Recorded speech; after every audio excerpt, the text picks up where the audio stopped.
A very good morning, good afternoon, good evening. It depends on the time you're watching this video. I am Sheku, your storyteller. Another week, another episode. A great moment here with you once again. Thank you for your time. Thank you for your moment here with us. Please, we kindly pleading with you to kindly subscribe to our YouTube channel if this is your first time here and strike the notification button so that whenever we upload the next story, you get notified about it. And also don't forget to comment, share as well. God bless you once again. So the title of our story today is called A Billionair Visit. A Billionair Visit. That's the title of our story today. And this is episode 27. Episode 27 of season 3. So the logline for our story is The Heart of a Good Man. The Heart of a Good Man. That's the logline for our story. So the title is A Billionair, that's the title, A Billionair Visit. And the logline is The Heart of a Good Man. We find out more what we think about this story and what we title this story, A Billionair Visit, as we read along the synopsis. So as always, we're going to read the synopsis and then from there we throw in our questions, which we expect you, the audience, to ask or answer every question that you think necessary to ask. And we are going to answer every single question. Once again, thank you for your time here with us. God bless you. We start with our synopsis.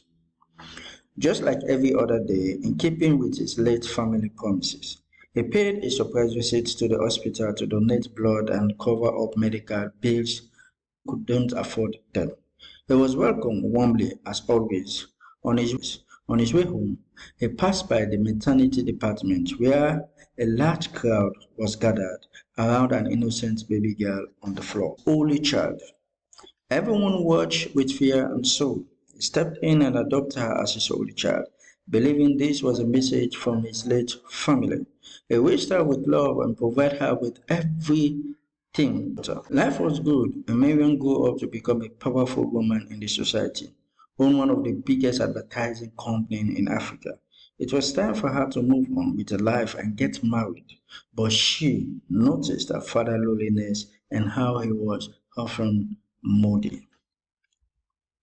Determined to find him a wife, he encountered many, but they were more interested in his wealth and status than himself. This didn't sit well with her or her father. To remain faithful to his late wife, they agreed to let things be the way it is. A few months later, Miriam was invited to attend an important workshop for the 21st Female CEO Conference, where she would be the main speaker on the event. On her way home, she had an asthma. On her way home, she had an asthma attack on a lonely road. On her way home, she has an asthma attack on a lonely road with no one around to help her.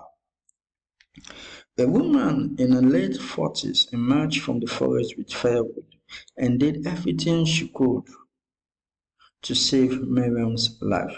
Miriam missed the conference, but recovered and communicated the incident to his father in the city immediately. 3 days later, she returned to the city and her father welcomed her with joy and relief. A few weeks later, Miriam decided to visit the village again to see how the kind woman and her fisherman brother were doing as they saved her life. She discovered many similarities between the woman and her father: smiles, a good heart, and a compassion.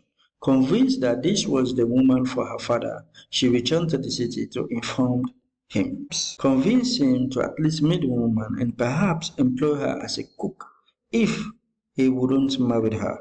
Her father agreed, and Miriam brought the woman and her brother to the city. Upon arrival at the house, the woman began to regain her memory and all that had happened before.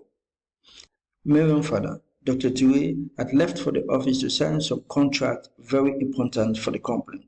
Shockingly, Madame Kadi exclaimed, "This is my house. This is my home." And she started crying, which shocked everyone. Not too long, Dr. Dewey arrived home and had someone crying in the living room. He rushed in and saw his wife, whom he thought had died 22 years ago, but alive. In shock, he shouted, Winnie, they rushed to hug each other, leaving Miriam both shocked and happy. What actually happened, and how was she saved by the fisherman? Watch out for the next part. God bless you. Thanks for your time. God richly bless you. See you next week. Bye.